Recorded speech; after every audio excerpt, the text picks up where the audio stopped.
Nyinyi ndugu zetu, nyinyi watu wa United Opposition, if you are true to your word, pia huyo ndugu yetu flagbearer, uone ni wazimu peke yake ambaye atapigia huyo jamaa hapa Gusii. Lakini nataka niwaulize nyinyi, emoroche nkora atikana mangana Ruto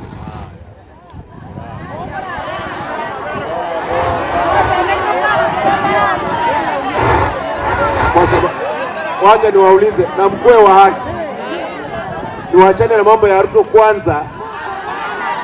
tungojee kijana wetu kwa sababu atakuwa rais siku ambayo tujui.